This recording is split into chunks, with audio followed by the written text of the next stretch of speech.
introduce Andrey Yakovlev from Institute for Industrial and Market Studies at HSE with the talk Constructing a New Society from the Top, Communist Beliefs and Their Influence on Success and Failure of the Soviet Union. Andrey, the floor is yours. Okay, I'm sorry for my non-perfect English, but I hope it will be understandable. Next point, it is work in progress. Actually started already 3 years ago, but not finished till now. So it is not empirical work and actually not theoretical work in proper sense. It is some kind of attempt to understand historical development, especially economic development of the Soviet Union, using some new actually theoretical concept developed by North, Wallace and Weingast in 2009 about limited and open access orders. So, in terms of affiliation, yes, it is here about Institute for Industrial and Market Studies, but probably it should be also affiliated to the International Center for the Study of Institutions and Development. It is our international lab led by me and Tim Fry from Columbia University. But in any case, I would be really very grateful for any comments, questions, and so on. Coming to some kind of motivation. F5. What? F5. Ah, okay, sorry. So, coming to it, all people here are familiar with this limited access orders approach and so on, therefore maybe I will explain at least some key points. It was, initially it was some working paper of World Bank in 2007, and after that in 2009 it was a book with three authors, North, Wallace and Weingast. North is Nobel laureate and very famous economist. Wallace is economic historian, and Weingast is political scientist.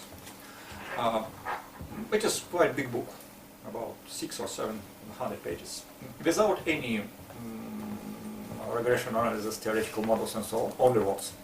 And therefore it's in some sense non-typical for economists.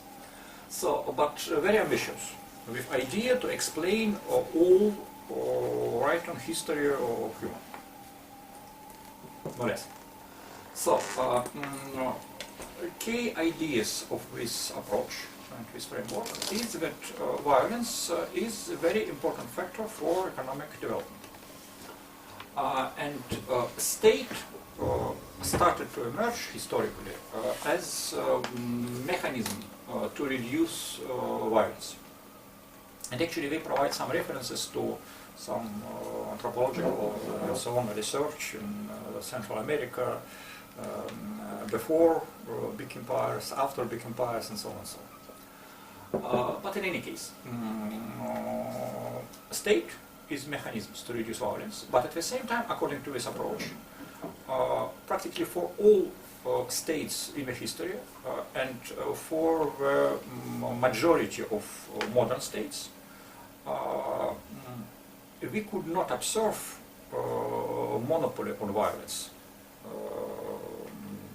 in framework of Weber and so on. According to this colleagues of Wallace Weingast, only maybe 20 or 25 countries now can have such kind of monopoly on violence.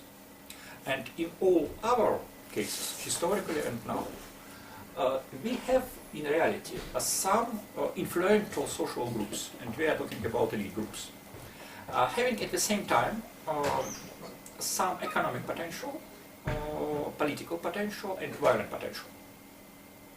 And the question is how these influential groups can manage organization of society.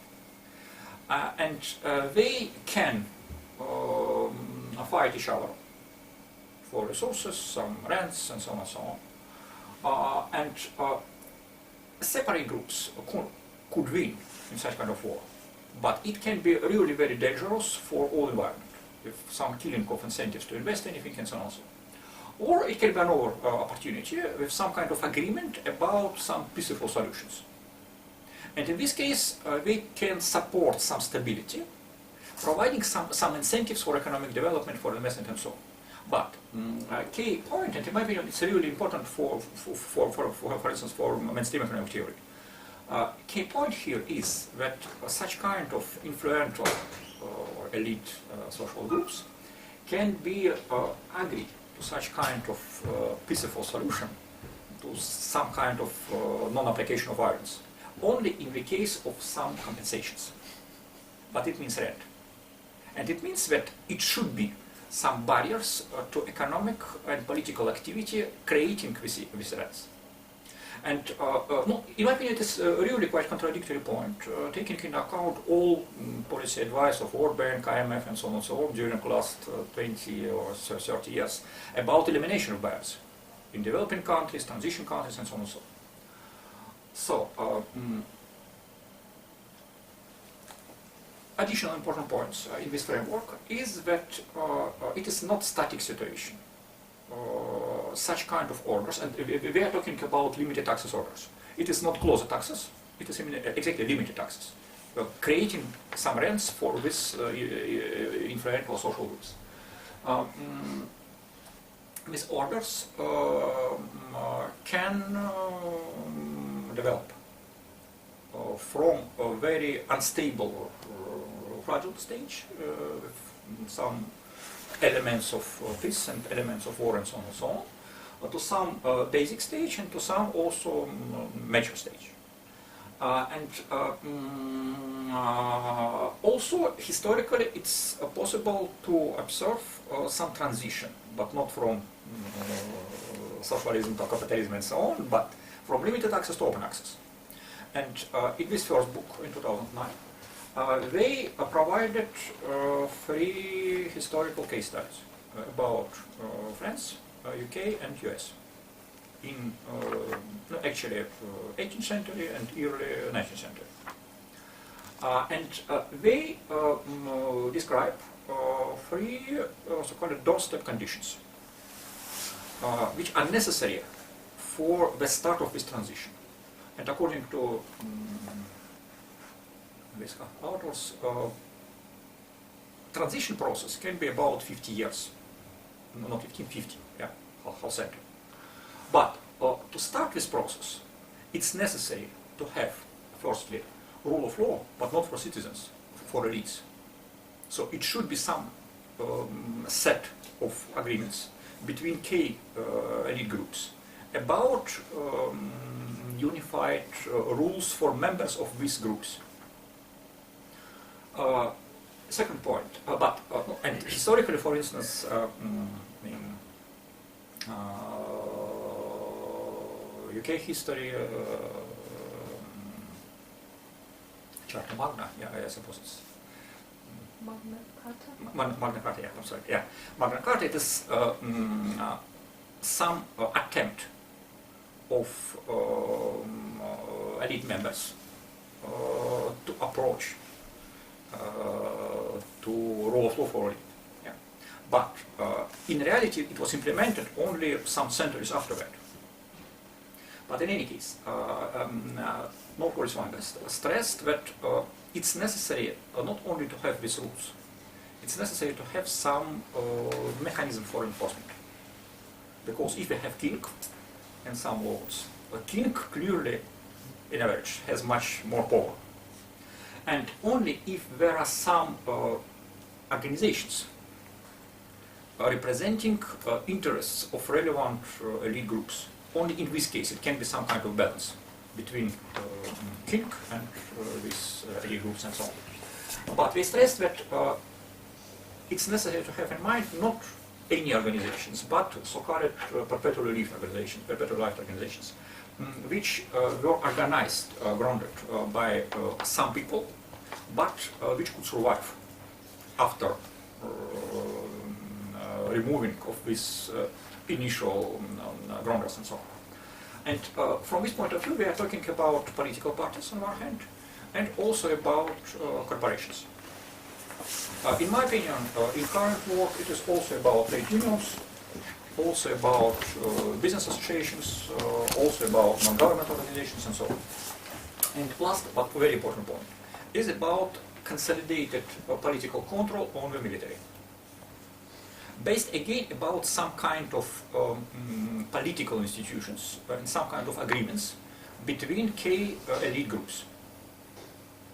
And such kind of consolidated political control really can provide preconditions and conditions for monopoly violence. And from this point of view, yes, some generals can make some decisions during the war, but some political decision about initiation of war should be made by politicians, taking into account interests of all key groups participating in a ruling coalition. Important point is that there are preconditions and some kind of typical characteristics of this open access, in their opinion, is, for instance,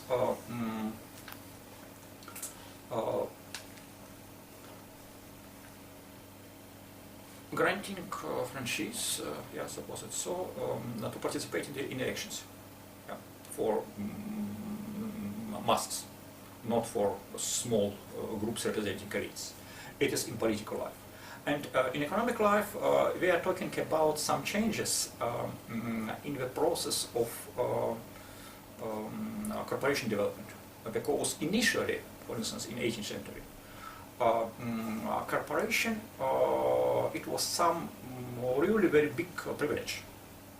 And usually corporations were founded according to king's decree and so on. And transition to another procedure with creation of corporations by people without any special approval, in my opinion, is very important sign of this transition to open access order. In any case, open access order is not free order. It is not free access. But according to them, such kind of societies can be much more flexible in terms of reaction on any new challenges and so on and so on. And from long-term point of view, they can be much more stable and sustainable and so on. So they started from these three case studies in this first book in 2009. After that, in 2013, they published another book, including 9 case studies about modern developing countries, including South Korea, Chile, Mexico, India, Bangladesh, and so on.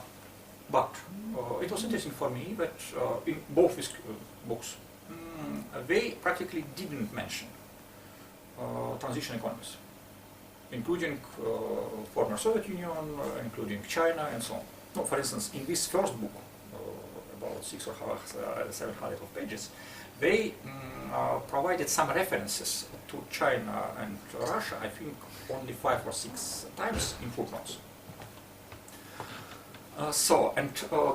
Actually my initial motivation was to try, to apply this approach, this framework to Russia, to explain some kind of Russian development. Okay, from this point of view, from point of view of this theory, Soviet Union, in my opinion, clearly was a limited access order. Because it was hierarchical type of society, clearly. With limited access to information, restricted mobility of population, huge violence against the different social groups and so on and so on. But it's interesting that at the same time, the Soviet Union, especially during first decades, could establish quite advanced, for these times, institutions of education and science, also could develop quite modern industrial structure, using quite sophisticated technologies. And as a result, for instance, in 50s and 60s, Soviet Union could achieve the status of superpower and really competed with United States in global politics, and it was for decades. And the question for me was what kind of factors did define this quite strong dynamics of first decades of Soviet Union.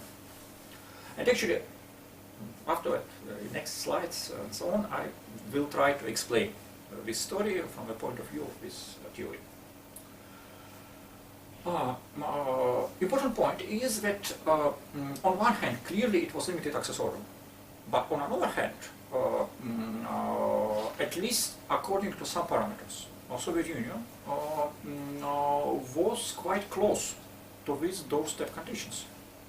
Because yes, clearly it was no rule of law in Soviet Union, but at the same time it was really some set of rules for members of Communist Party with some kind of enforcement of these rules. It was clearly so. Also, yes, at the end, for instance, in 70s or 80s, practically all organizations in Soviet Union were extremely formal. But at the beginning, for instance, in 20s or even 30s, it was a really big number of different organizations, women organizations, trade unions, some artists unions, and so on and so on, quite loudly. And even, for instance, in the 50s or 60s, it was a number of professional organizations for writers, for artists, and so on, producing some kind of Soviet culture and so on, but with quite high level of freedom. And yes, all these organizations in Soviet time were subordinated to party, clearly. But in my opinion, even under such kind of subordination, even under such kind of party control, it was quite, at least in some cases, it was a relatively high level of autonomy of such kind of organizations. But it's important because, according to North Poles and Vanguard, it's necessary not only have organizations in the society, but these organizations should be independent from the state. And only in this case they can represent some interest of relevance or groups and so on. So, last point, and it's interesting that it was specially stressed by North Poles and Vanguard. In this 5 or 6 footnotes in Facebook. And it was some kind of surprise for them, because they stressed that Soviet Union could consolidate political control over military. And it was really, according to North Polish Vanguard, non-typical for limited access orders. Okay, maybe some another question for me. What kind of factors made this approach to those conditions possible? Taking into account that it was clearly limited access order. Some arguments.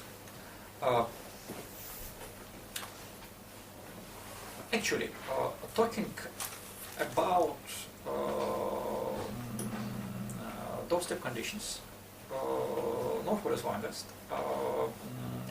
stressed also one additional point, but they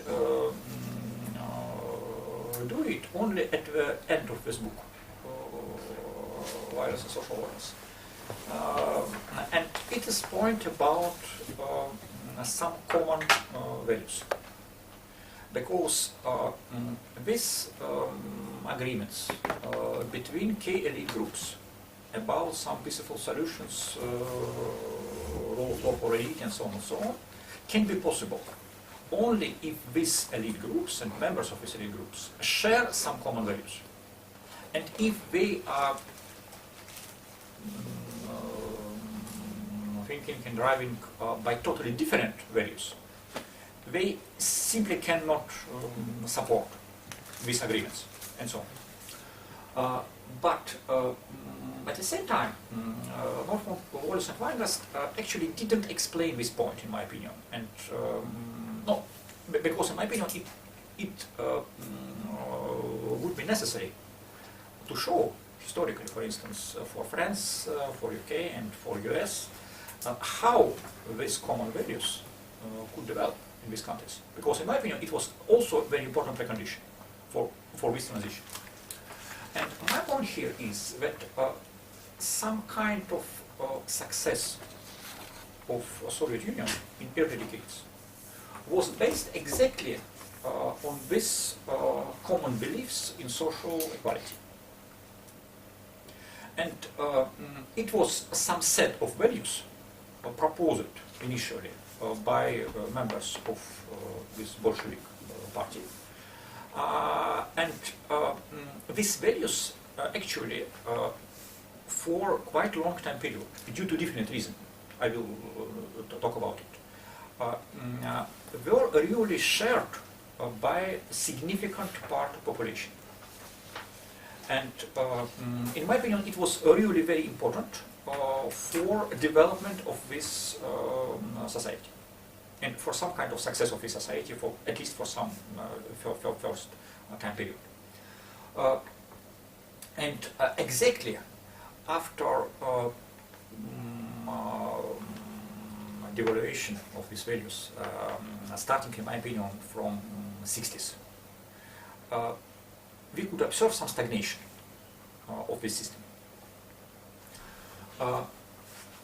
And actually, it was the precondition of collapse of Soviet Union, finally. And important point is that such kind of common beliefs and common values provided opportunities for cooperation between different people, different groups in this society. And such kind of cooperation could compensate, at least partially, some economic inefficiency of this system. Okay. Concerning this point about social equality and so on,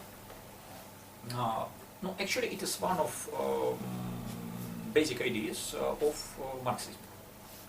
And in my opinion, it was not only Marxism, but also quite broad support of these left ideas and so on in late 19th century, early 20th century. It was some kind of response on a very strong inequality, quite typical for economic development in this time. And there are a number of points included in the Marxist approach and so on about political organization of working class, about equality of social justice for proletariat, about, again, establishment of facilities for social creativity of masses, active cooperation of people in new society and so on. But at the same time, it was clearly some acceptance of violence against some non-proletarian social groups and so on. In any case, if we will consider historical development of Soviet Union, actually, it was a really quite unique situation because all other socialist countries, Eastern Europe or Cuba and so on, were created with some support of Soviet Union. But in case of Russia, Soviet Russia, actually this country, after First World War, after all House of this war and so on, with really destroyed state bureaucracy and so on, could won against practically all of powers at this time point.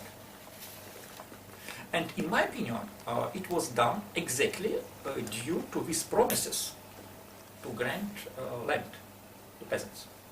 It was the key idea, actually developed initially not by Bolsheviks, by socialist revolutionists.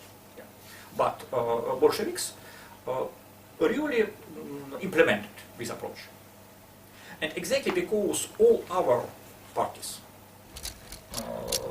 in this war were not ready to promise these things to peasants. Finally, Bolsheviks and Red Army could win. But at the same time, exactly during this time period, during poor communism, from 1918 and to 1921, they tried to implement some ideological dogmas, following this approach from Marxism, with full nationalization of all plants and banks, with some kind of barter exchanges without any money and so on.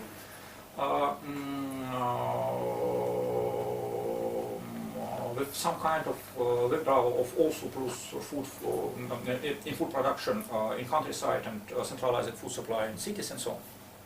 And just after Civil War, actually at the end of 1920, they faced really huge social changes, resulting in Antonov's uprising in Tambov. And afterward, in March 1921, it was military uprising in Kronstadt. And afterward, no, really, Lenin, in my opinion, was really so very difficult person in some sense, yeah. But clearly he was talented as a politician. It was clearly so. And he could provide some solution in terms of response on these new challenges. And it was a new economic policy realized in Russia in 20s. Interesting point, in my opinion, is that Deng Xiaoping in China in 1979 actually implemented the same approach in terms of start of reform.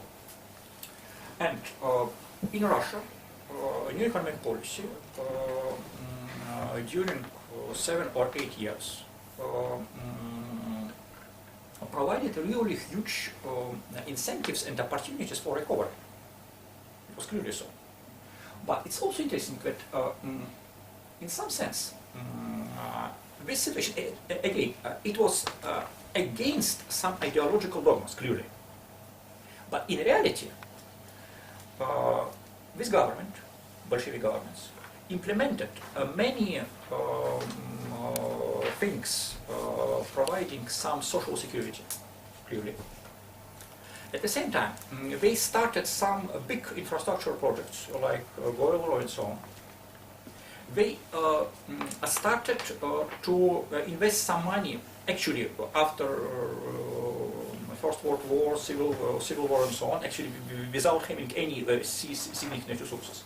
They started to invest some money in development of education and healthcare. And, for instance, in terms of access, we really started to provide broader access for lower social groups to some new services, including healthcare, education, and so on. And also we provided clearly some opportunities for social lift. It was clearly so. And even in terms of culture, it was interesting, but in 20th century, in my opinion, exactly 20s, probably is one of some kind of fantastic period for development of very different type of arts and so on in Soviet Russia. Again, it was quite short time period, actually less than a decade. And it was again contradictory because, yes, on one hand, it was economic recovery, clearly. But at the same time, Bolsheviks should allow for some business. And it was clearly some increase in inequality again. It was some rules in the party, and even in some sense some inter-party democracy, yeah, with really very hard discussions between different factions. No, for instance, I could read at my home, because my grandfather collected these volumes, some protocols of party congresses in 20s. And it's really quite interesting, because it was extremely lively discussions with very different positions, and it was public. But in any case, it was clearly some unstable situation, because it was some internal struggle between different factions in party. and in my opinion, they all, not only Stalin, but also Trotsky, Bukharin, Zinoviev, and so on, were not ready to any serious compromises. At the same time, it was clearly some external challenges and some kind of military threat. And for instance, this final choice for accelerated industrialization and forced collectivization in agriculture was politically explainable due to different reasons. Because, for instance, it was also, if we will talk about some situation in the party, for many members of Communist Party at this time point, a new economic policy clearly was against key ideas of Marxism. It was clearly some kind of compromise, political compromise. But it was clearly no consensus between different people in the party. But in any case, and again, I told about this development of culture and so on, but also it was the time for development of huge number of different organizations. Of course, it was maybe not freedom of press and freedom of speeches in terms of modern Western democracy, but nevertheless, in some sense, it was quite high level of freedom in any case. Of course, it was already some repressions, actually not comparable to the repressions of 30s, and also not comparable to the repressions of Civil War, clearly. But in my opinion, it was interesting situation because from point of ideology, this government and this party told about social equality and social justice and so on.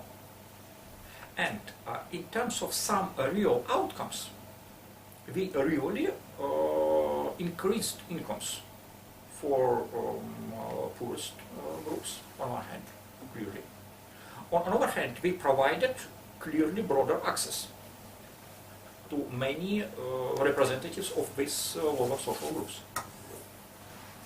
But after this turn to industrialization and collectivization, they, on one hand, could push in some another manner economic development. It was clearly so, with creation of industrial base and so on, very quickly. But it was extremely costly. Simply in terms of millions of people died during this time period. And from the point of view of communist ideology, it was clearly against the key ideas of socialism, Marxism, and so on. And these people in elite at this time point clearly, politically, could not show these results. Not only to the war, but also to their own citizens.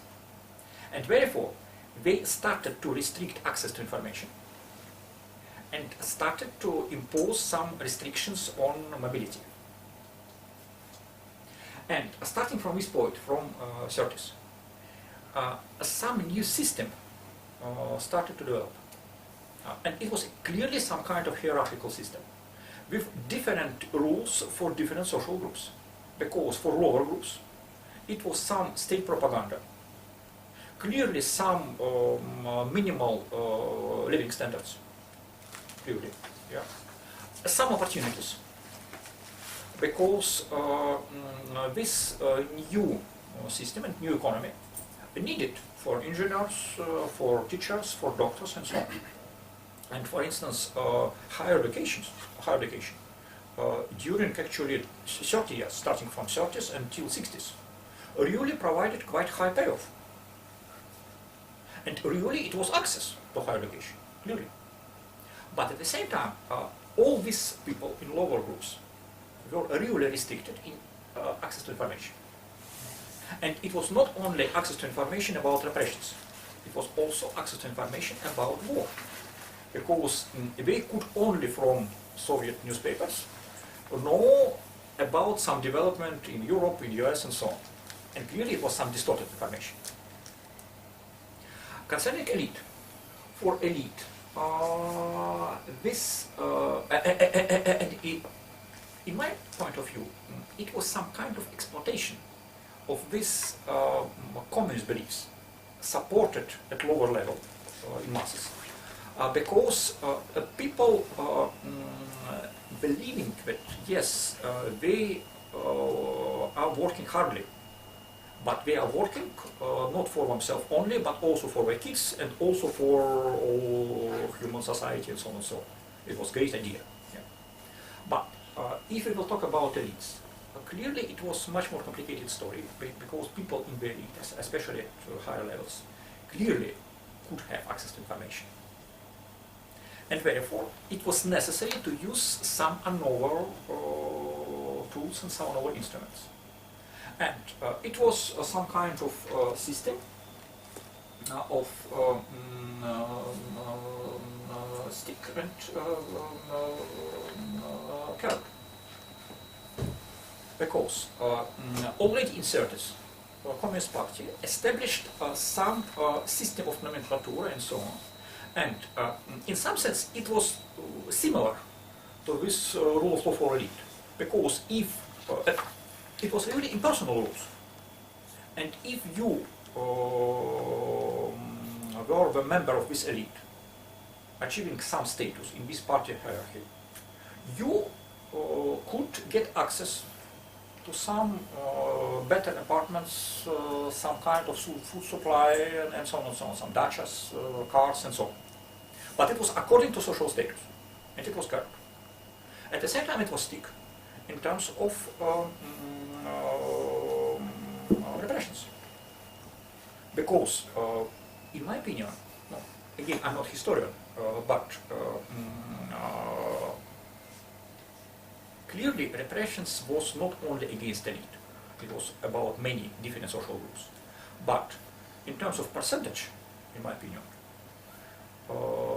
clearly members of elite faced much stronger pressure. But if you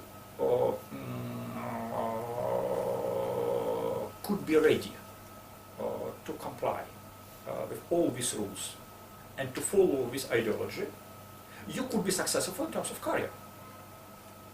And no, it was a huge number of people coming from peasant families in 20s or 30s and making some career in military, in, not only party, also in some kind of technical fields and so on. One interesting point, and maybe it can be useful, concerning this study.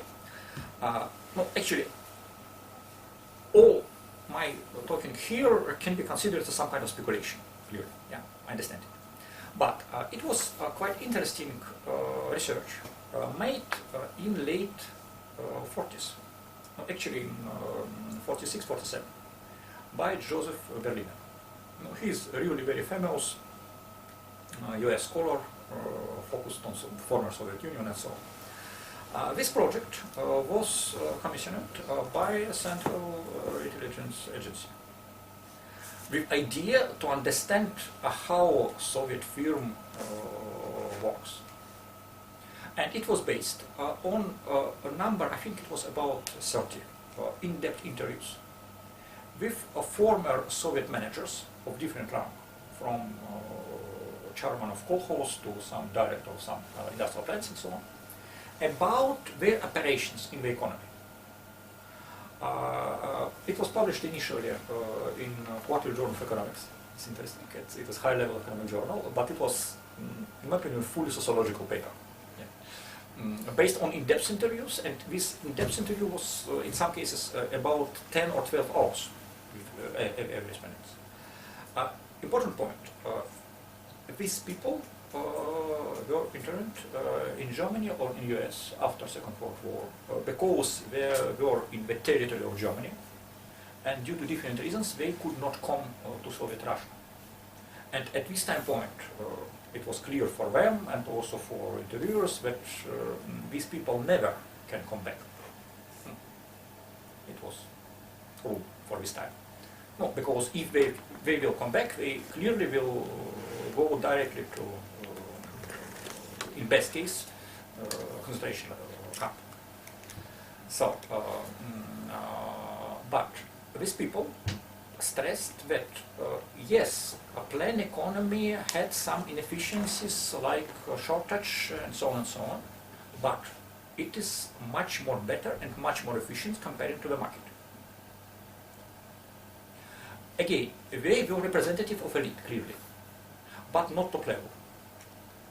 Again, they told already for this time point, and these interviews was about time period of 39 and 40, just before war, and actually after mass repressions in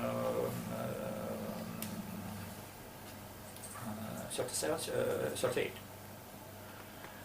And really it was interesting for me to read that already at this time point, all these stories about huge shortage of resources, about blood,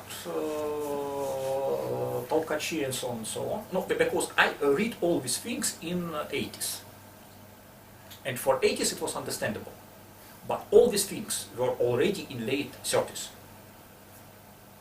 But it was interesting that all these things, at this time point, mostly, were used not for personal gain and not for corruption, but for some kind of social purposes, for fulfillment of plan. And in my opinion, again, coming to this, my initial point about the role of these common beliefs, in my opinion, it was exactly because these people had these beliefs in this communist ideology at this time point. Again, I told already about some incentives for elite, but this stick and current system for elite provided a really very strong pressure on elite. And therefore, in my opinion, after Stalin death, it was some kind of collective decision of top elite member about non-application of violence against elite members. And it is, in my opinion, this explanation of this story about consolidated political control noted for this society by North, Wallis and Wine. For instance, if we will talk about this approach in 50s and 60s, for instance, it was clearly some kind of conflicts in party leadership. Because initially it was really some kind of collective leadership, including Khrushchev, Bulgarin and Manenkov. After that, Khrushchev tried to be one leader. Yeah. And especially he used in 56 this all these facts about repressions, Stalin and so on, but the majority of members of Politburo actually was against him. And it was some formal conflict in 1957. And this conflict was managed with support of members of Central Committee, because Khrushchev, with help of Zhukov and Futsova, could apply directly to members of Central Committee. But members of Central Committee were usually regional secretaries, secretary of regional committees. Yeah. And actually, in some sense, it was also some kind of broader access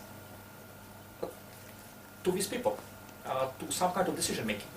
Because in time of in 20s, it was really quite high level of inter-party democracy. Under Stalin, it was some kind of totalitarian system, not only for society, but also for the party. After Stalin, it was in some sense broader in access, because initially it was a small group of Politburo. But after that, facing some conflict with this group, Khrushchev provided broader access to these people in Central Committee. And he could manage and to find some solutions, clearly. Again, this time period, especially late 50s and early 60s, it was increase in some kind of freedom and openness, not only in the party but also in society. And it was not only in terms of some publication of books of Solzhenitsyn and so on, but also it was in terms of a higher openness to the world, because after Second World War and after atomic bomb, Sputnik, it was quite high beliefs shared not only by ordinary people but also by people like Khrushchev about some supermajority, about some kind of advantages of the system. And for instance, this organization of festival of students and youth in Moscow,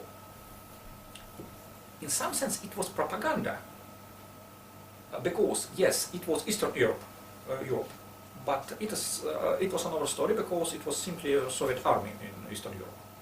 But 50s and 60s, it is the time of decolonization, and a huge number of new countries were emerged in Africa and so on and so on, in Asia, and it was third war. And these countries could make some choice with capitalism or socialism. And I suppose that top people in Soviet elite really believed that if they could create Sputnik, atomic bomb and so on, clearly they could also provide higher living standards. And for instance, this public declaration of Khrushchev after trip to US, that yes, they can produce now more meat, butter and oil per capita, but we can do the same in 3 years. It was publicly announced. It was some kind of campaign. Also, it was invitation of this American exhibition to Moscow. I think it was in 1960 or something like that. Mm-hmm. And it was very famous talk between Khrushchev and I suppose Nixon. Yeah, exactly. But exactly at this time point, Soviet Union failed in this competition, because this program with idea to increase production of milk, butter, meat and so on, also with idea to increase the production of some consumer goods and so on. Again, Khrushchev really tried to do something, and again also, for instance, in terms of reforms, Khrushchev tried to initiate some economic reforms and reform of governance system with Solonhouse. And it was quite similar in terms of approach to the policy realized. Excuse me, you have only 10 to 15 minutes. No, actually I will finish soon already, yeah. It is practically the end of the story. Okay.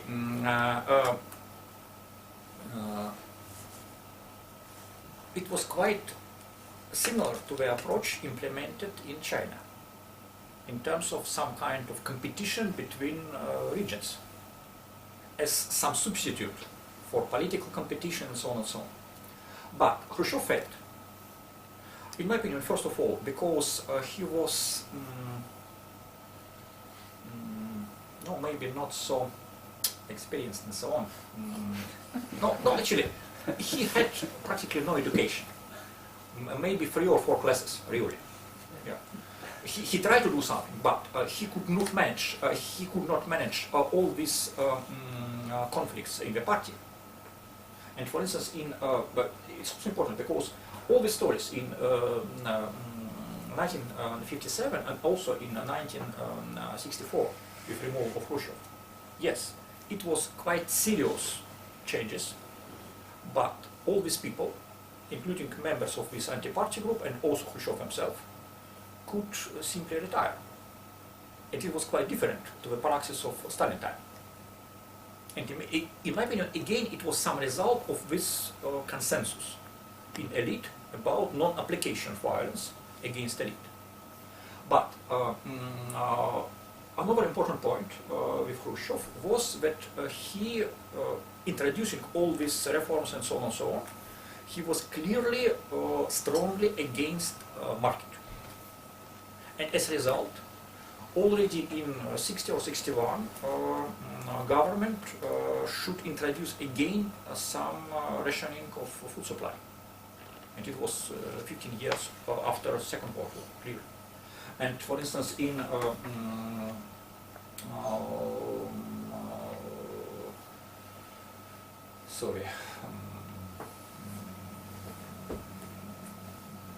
I think it was in 62, yeah.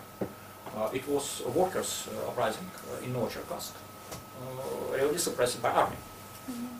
Also in 61, it is the story about Berlin Wall, and clearly it was also some failure in competition, in terms of system competition. And final point was about Prague Spring, because in my opinion it was some kind of final point in terms of attempts to reform the system. Because after that, Soviet Union and Soviet elite referred only to defense.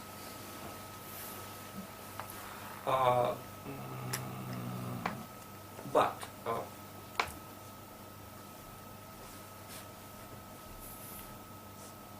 this system, in terms of defense, yeah, was extremely inefficient because all these people in Soviet leadership followed to talk about communist ideas, communist ideology and so on, publicly. But without this pressure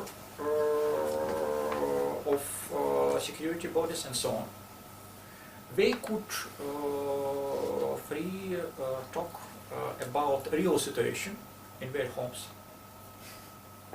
And they really had quite broad access to information already. And in my opinion, it was a very serious reason for a very high level of cynicism in Soviet elite, with erosion of these common values from the top. But after that, during 10 or 15 years, this erosion started to be shared by ordinary people.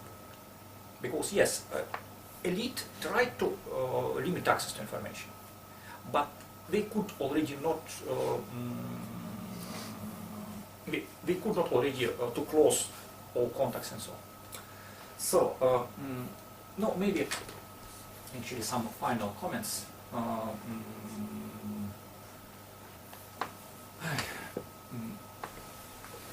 This erosion of common values of the system led to some kind of disintegration of the system. And for instance, if in 30s, 40s and 50s, these informal institutions like Vlad, Tolkachi and so on could be used to support the system due to these common values. Starting from 70s, the same tools were used mostly against the system, with some kind of corruption and so on. Also, if, for instance, in 30s, 40s, 50s and even 60s, it was some kind of demand for new people in higher levels in these societies, not due to some rules about renewal of elite, like in China now, yeah, with these changes of generations in leadership and so on. In Soviet time, it was due to different reasons. Mass repressions in 30s, really losses, quite high losses of party cadres in war. Also some replacement of people by Khrushchev and so on. It was not the rule, but some kind of process. But starting from Brezhnev, people in elite prefer to sit in the same places till the end. But it means that some opportunities for social lift were closed. Okay, maybe I will stop probably at this slide.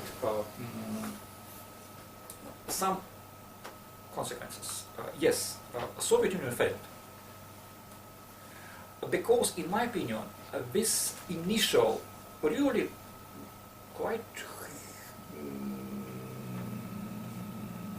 human, actually, ideas about social equality and so on were artificial.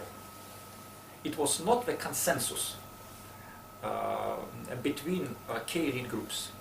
And these ideas were developed not as a result of real interactions between different people and different groups, but it was some attempt to implement these ideas from the top.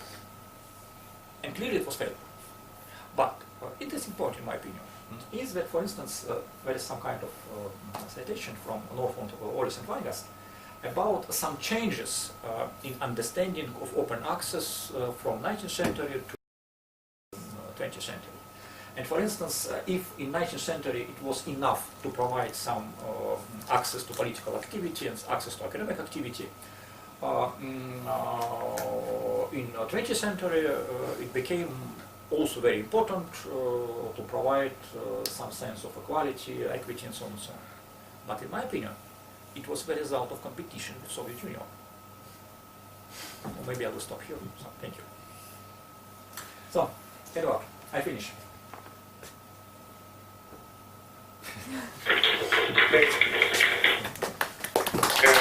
Thank you very much. And now there's the floor to our discussant, Dmitry Goncharov from the Department of Political Science, HSE.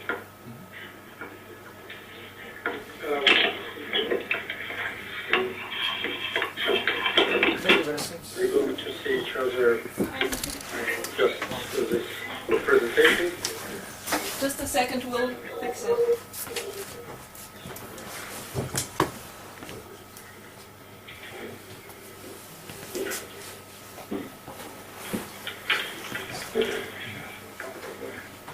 Okay, well, well, if it's better, it will give some sense of direct open access. Yeah, yes, exactly. Open access or other in this auditorium. Well, thank you for this very interesting presentation, and I have three comments that could easily be expanded into rather lengthy talks, but I will try to confine myself to reasonable timing.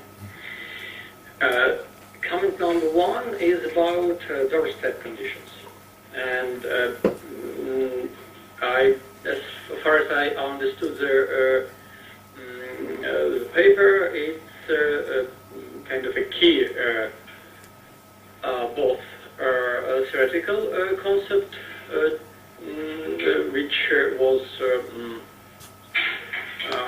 at the kind of beginning of doing these speculations about the nature of the Soviet social and economic system, and also it could be used as a concept that should be kind of operationalized to discuss about this topic. So, what are doorstep conditions? It's probably about creating basic societal preconditions for moving from limited to open and access orders, and it's about creating institutional structure which could be described by the following theories developed mostly within political science scholarship. It's about creating civil society. It's about creating a democratic system of political participation and a system of rule of law. So the question is, were all these preconditions met and during this Soviet period, during this Soviet time? Well, probably the short answer is not. But it's what is interesting for me about this talk is that we do have pay attention to what was going on beyond this clear answer, this short answer within the societal system of totalitarian society. And here we would find, obviously we cannot expect to find mature, kind of a normal civil society structures in totalitarian society. Because actually the entire idea of building this particular pattern of social and political institutional structure was about how to atomize society, to create conditions for building entirely vertical structure of societal mobilization. But what the question is, was that possible to do in real life? And probably even the most harsh and most extreme forms of totalitarianism never were able to achieve this goal entirely. And there were always some structures of kind of non-official alternative to an official facade, institutional facade of this particular society, and structures of self-organization. And so here's the question: were these non-official structures of self-organization able to create some value changes that could be lead to their change in the structure of access orders? So, and far as I understood, you claim that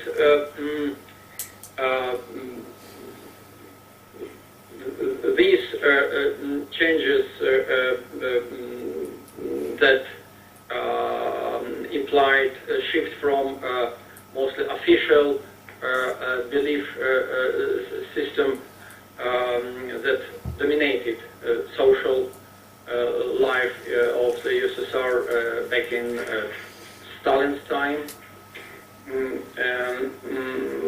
and like shift from this value system to more loose, kind of cynical value system that replaced this one later on.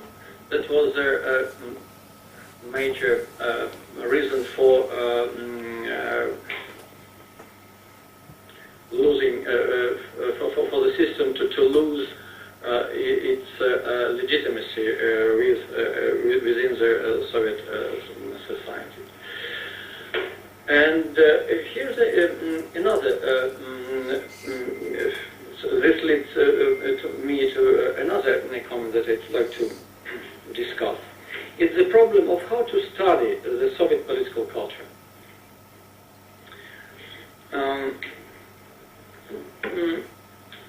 You mentioned Harvard project that was that provided some insight concerning the value shifts in Soviet society.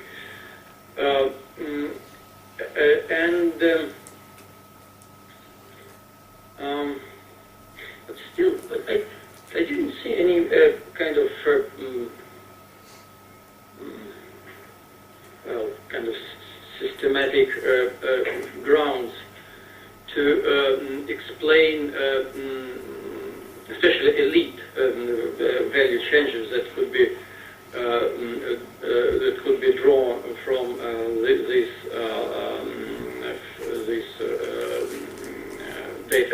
databases created during the Harvard project. And just coming to conclusion of my sketchy comments. So again, you claimed that the Soviet system was at some point rather close to entering the open access order, due to consolidation of belief system back in Stalin times. And here is a huge question about the level of and the nature, and scope and nature of modernization achieved by the Soviet system. So were all these achievements you mentioned, like some progress in industrial development, some progress in development of system of education and research, were they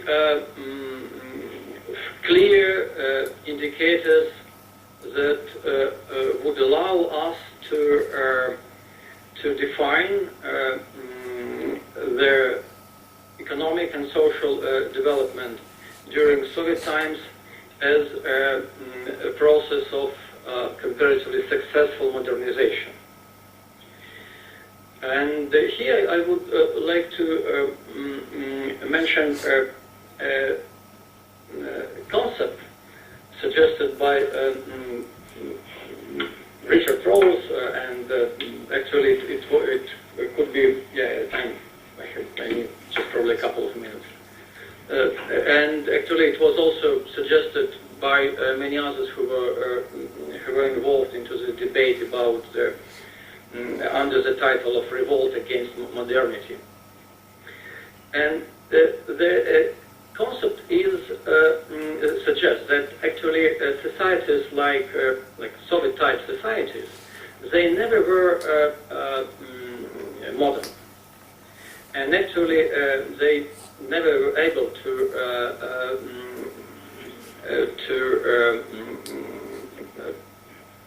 achieve any significant level of proper modernization. Rather, they created anti-modern societies, which meant that they, at some formal indicators, they were close to kind of proper modernized societies, but inability to create major institutional arenas necessary for building proper modern societies. The inability to create these arenas, like civil society, democratic public participation, market economy, rule of law, this inability makes the clear and extremely significant difference between proper modernized societies and anti-modern societies. So here I'm finishing, and thank you. Thank you. So, Andrey, would you like to answer the discussants' questions now? Maybe some short comments. Yeah. Okay. Yes. Okay. First of all, thanks for comment. But in my opinion, there are some different approach to the topic. Maybe I was not too clear in my own presentation and speech here, but my point is actually about the importance of competition between systems. And for instance, in my opinion, it is not accidentally that North, Oris and Weigans didn't mention both Soviet Union, China and so on. Because yes, Soviet Union failed, but China actually now, starting from Deng Xiaoping, during actually 40 years already, practically, tried to implement some ideas initially proposed in Soviet Union. Another quite interesting story, and I think it is understudied really, Iran. It is society also based on some ideology. It is not communist ideology, it is about Islam and so on and so on. But in terms of governance, yes, there is no communist party, but there is some kind of council of highest priests making all decisions about approval of candidates to the position of president, to any parliamentary elections and so on. Yes, it was some repressions, clearly. It was very costly in terms of thousands of people died, war with Iraq, in Iran. It was a huge decline in living standards, because in mid-70s Iran was at the same level like Soviet Union. And in 1975, Iran had the same economic growth during 15 years, like South Korea. It was a really fast-growing economy. But after that it was collapse, exactly due to huge social problems created by modernization initiated by Shah. But after that, after war with Iraq and so on, in mid-90s, average income level per capita in Iran was 2 times lower comparing to mid-70s. Only in mid-2000s they could achieve again the level of mid-70s. It was a huge emigration from Iran. It was about 40 million people in Iran in late 70s, and about 3 or 4 million people emigrated. Now they had about 70 million people, and they have really quite high level of social and political stability. It was Green Revolution, attempt to Green Revolution in 2009, but they could manage this. And for instance, last elections, I think 1 or 2 years ago, they really were very peaceful, without any protests and so on. They have free education and free healthcare, with not bad quality. Again, it is a very low level of incomes. During 30 years, it was not any growth. Again, I'm not talking about Iran as example for Soviet Union or for Russia now, clearly. But I'm talking about the importance of ideology or common beliefs as some kind of another solution. Because according to some kind of mainstream theory, both in economics, political science, and so on and so on, it should be, and it's necessary to have rule of law, democracy, civil participation, and so on. I'm not against. I'm talking that it's possible to propose some novel social mechanisms. And in my opinion, for instance, Soviet Union, it was the example. China now also is some example. Of course, they have a lot of challenges and a lot of contradictions, but they quite sustainable during 40 years with extremely high economic growth. And Iran, in my opinion, and according to some evaluation of my colleagues and so on, after removal of these sanctions, it will be high economic growth in Iran. Because, for instance, they also introduced some kind of social equality policy. For instance, now they had many times more students at universities comparing to the time of Shah. Oh, I hope I answer in some sense on your comment. Thank you.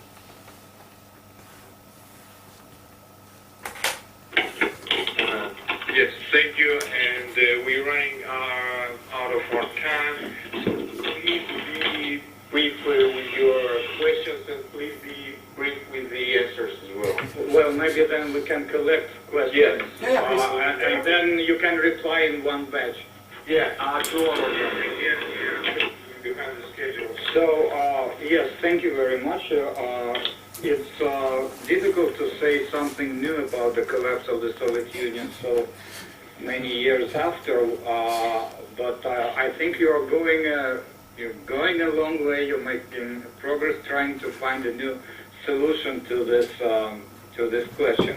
I remember, however, about a dozen years ago, maybe in mid-2000s, I reviewed an article for Journal of International Sociology that argued that it was the cessation of terror after Stalin's death that removed this mechanism. And I thought, and I actually liked the article, and I thought this is the last word. Now I see you're trying to suggest yet another solution to this question. But I wonder, this erosion of ideology that seems to be the starting point in your causal scheme, can we think of a cause for this erosion of values? And it seems that you mentioned some opening up after Stalin's death, right? And some perhaps more comparison, more access to information that allowed people, especially in the Soviet elite, to compare their position with the position of the elite in the West. So, in other words, this may be a part of the same symptom of sort of democratization, quote unquote, right? Because with cessation of terror, people became, the ideology became redundant at a certain point, because people were free to choose what they want to believe in. So this is one point or question that I would like to ask. And another question is totally different. You seem to be treating the Soviet Union as a very special case because you're concentrating on this as a case study. But maybe there are some possible comparisons to be made. For instance, I have in mind Germany after 1870. When Germany was united, it became a very strong empire with first-class universities, with very good system of education, so public access. Bismarck also introduced some workers' rights, right? And then of course, there were technological innovations. The leading chemical industry of the world was in Germany, and some other technologies as well, including Mercedes, diesel, and this sort of thing. And yet there were, on the political, it was only limited access order. So, so this from this perspective, it may seem depend on just the stage of modernization. Germany, in the way of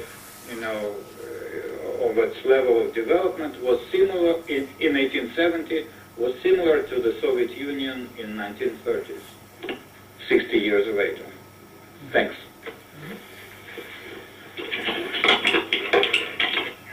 Any other comments from here?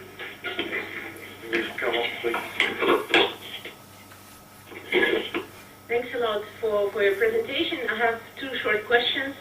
First one is about the open access order. Would you say that in order to lead to modernization, this open access order is sufficient by itself, or should it necessarily involve some special kind of ideology as a content? This is my first question. And my second question would be, could you say that you support this theory of multiple modernities by Shmuel Eisenstadt, Johan Arnason, which say that there is no one pattern and every civilization, so to say, has the potential to produce their own version of modernity, like Eastern Asian modernity or Indian, as different versions of Western modernity, but they should not be the same or, copy those institutions in full. Thanks. Okay. Any other? Okay, good. So that's yeah. So I give the floor to Moscow. Thank you very much for the very interesting talk. Actually, I've got several questions. I'll try to be very short. So firstly, I'm very interested in the explanatory part of the limited access concept, because actually seems like that's the values that actually speaks for the collapse of the Soviet Union or for its economic success and so on.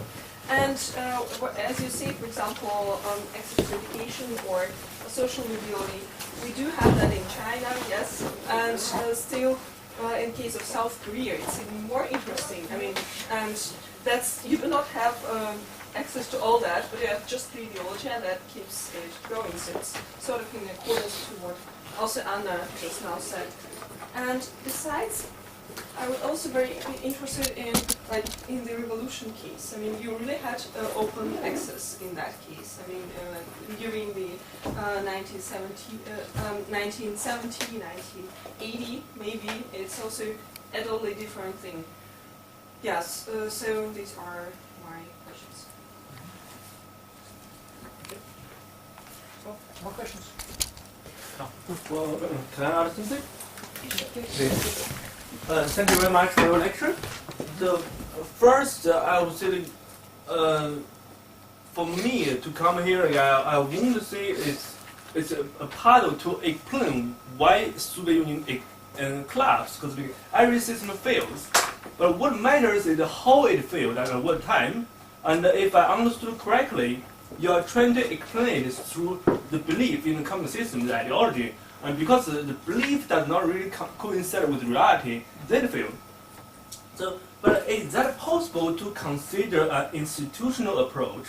So would we say like all the institutions, they start with the, it's really a blank plate, but it's almost blank. After the revolution, the whole elite was new. So as long as the system evolves, the elites would tend to perpetuate themselves. So at the beginning, there will be mobility for the lower class to move into elites. But as time goes by, the elites will stay in power for long enough to keep themselves in power until perpetuity. So that's, in the end, the system could not renew itself, then it fails. So is this equation would that be more plausible than a belief system? But also what we will look at today's China, it's same thing as you said in the end time of Soviet Union. So officially the state is communist, but most people only pay lip service to the system. And I would say it's more extreme than what in Sweden. In Sweden, only the elites had free access to information.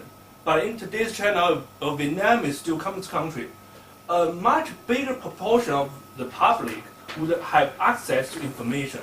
And this public, they do not really believe in the system anymore. They only pay lip services, widespread cynicism in the society.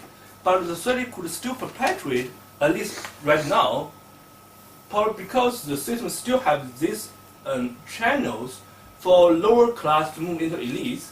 Well, we do not know the future, but at least that's how it could serve as like a counterexample for the importance of the belief. You're talking about China mostly. Yeah, both China and Vietnam, I would say, like this still existing communist systems which are reforming. Yeah. Okay. So,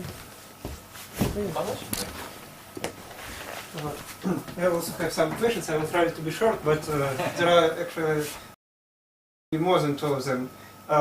You told that the system of blood worked rather efficiently in the 1930s before the war, and it stopped working efficiently from the 60s. But maybe it worked in 30s efficiently because of the repressions, because there was a high risk of repression for a person, so people just couldn't abuse this system because of repressions, not because of beliefs. About you also told about political stability of in China and Iran, but these countries are totally different in terms of demographic transition because they are stable, but demographic transition finished rather just like 10 or a couple of decades ago in these countries. And actually, when the countries are developing, this demographic transition is a source of economic growth for them. And in Soviet Union, it started much earlier than in China and then in Iran. So maybe they are stable also not because of their system, but because they are still utilizing these benefits of recent demographic transition. And the last, you also told about, you were speaking about stagnation in Soviet Union from 60s. But I would like to mention, just as a comment, that there were very significant growth in life expectancy in the 50s in Soviet Union. It was very rapid because the gap was very big in 30s and 40s. But in 60s, Soviet life expectancy in Soviet Union and Western countries just they became almost equal these values. And after 60s, they again started to diverge.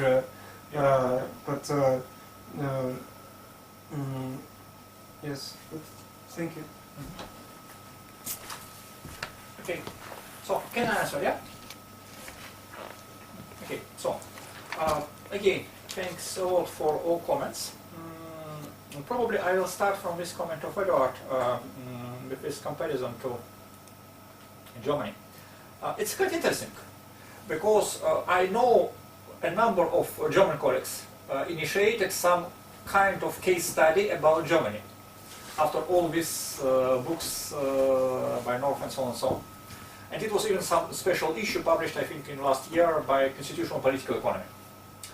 And the point is that actually in 19th century it was some kind of exchange or no. So the German elite was ready to provide a broader access to economic activity for new social groups, but they tried to keep some monopoly on political power. But even more interesting story is about Weimar Republic. Because from the point of view of this theory, the Germany of 20s was open access order from a formal point of view. But after it was collapsed. And it was in some sense against the theory because according to North, Wallace and Weingast, open access orders are something like communism. And it can be progress and regress at the stage of limited access orders, but they are talking nothing in this sense about open access orders.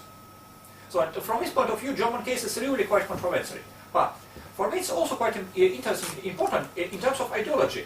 And I'm talking now already not about Bismarck Germany, but about Nazi Germany. Because in the case of Soviet Union, initial ideas, very basic for this regime, were really very human about social equality, justice, and so on and so on. And in some sense, this ideology provided some constraints for elite. Because in my opinion, in early decades, these people in this elite, at least some of them, really believed in these ideas. Clearly in late time period, starting from 50s or 60s and so on and so on, the most part of people in the elite really didn't believe in all these things. But they should follow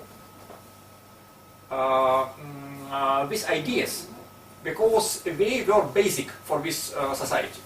And it was in Constitution, in Charter of Communist Party, and so on and so on. And this ideology created some constraints for elite. Of course, very formal at the end. Exactly because it was no mechanism of repression. And somebody talked about this point here. It was really important. But coming back to this point about erosion of values, I used these references to a Harvard project. Actually with totally opposite idea. With idea to confirm that representative of at least middle level elites, like these managers or directors of these plants and so on and so on, they believed at this time point in these ideas. I told about erosion of these values for later period, not for this time point. Okay.